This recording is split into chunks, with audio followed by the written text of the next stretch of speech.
Bonjour à tous et à tous. Dans cette nouvelle vidéo, nous allons voir un nouvel exercice d'analyse financière avec Excel. Alors, qu'est-ce que l'exercice nous dit? On dit, une PME produit et vend des biens. On dispose des données suivantes pour 5 années.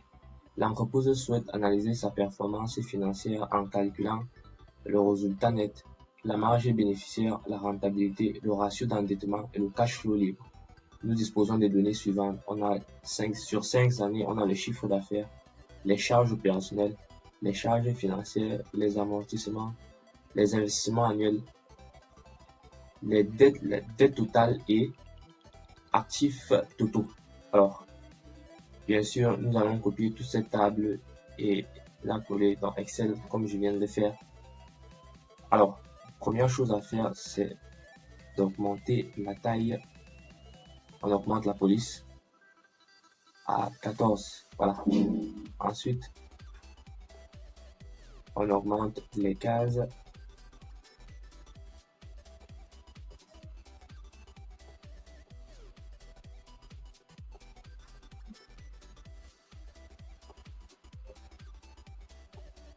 Bien, ce qui est fait.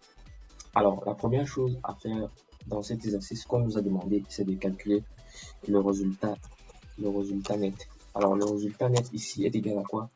Le résultat net est égal au chiffre d'affaires moins les charges opérationnelles, moins les charges financières, moins l'amortissement. Alors, bien, si vous avez retenu, nous allons faire. Et je rappelle que le résultat net, c'est quoi? Le résultat net, c'est la perte ou le bénéfice réalisé par l'entreprise après déduction de toutes les charges sur le chiffre d'affaires. Alors, nous allons venir ici.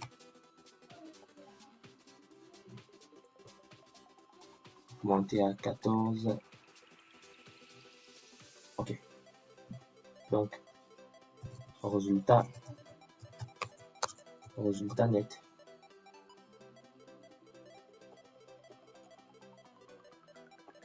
Le résultat net sera égal à quoi? On va prendre le chiffre d'affaires moins les charges opérationnelles moins les charges financières et moins les amortissements, ce qui nous donne 4 millions. Donc le résultat net ici est de 4 millions pour la première année, 5 500 000 la deuxième année, ainsi de suite. Ça, c'est le résultat net. Ensuite, la deuxième chose que nous allons calculer ici, c'est la marge bénéficiaire.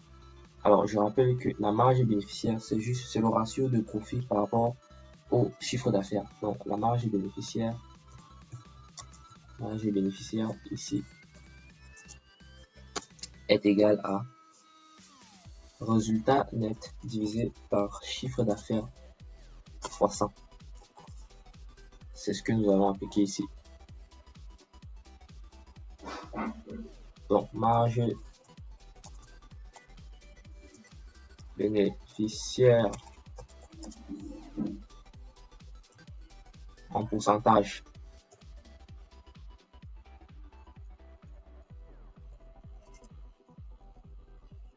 OK, qui est égal à le résultat net qui est égal au résultat net divisé par le chiffre d'affaires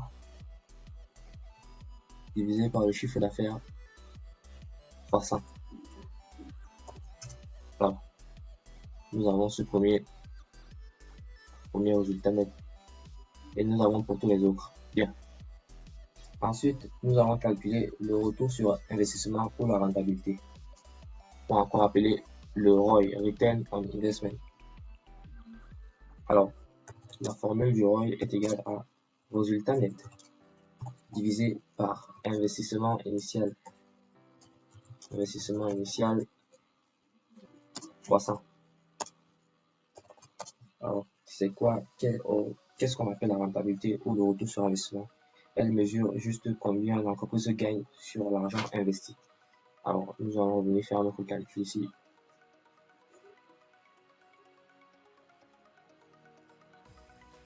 Rentabilité.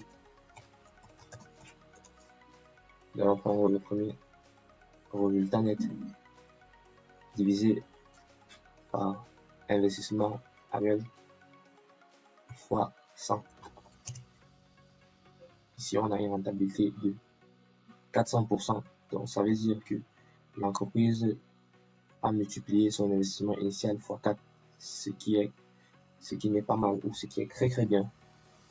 Ça veut dire que cette entreprise est très performante. Ensuite, la prochaine chose que nous allons calculer, c'est le ratio d'endettement. Alors, le ratio d'endettement mesure la proportion de dettes sur actifs. Proportion de dettes sur actifs. Il est juste dans l'écrire ratio d'endettement.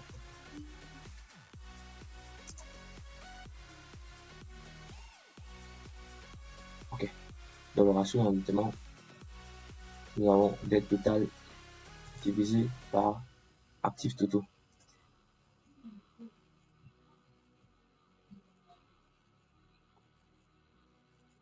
Voilà.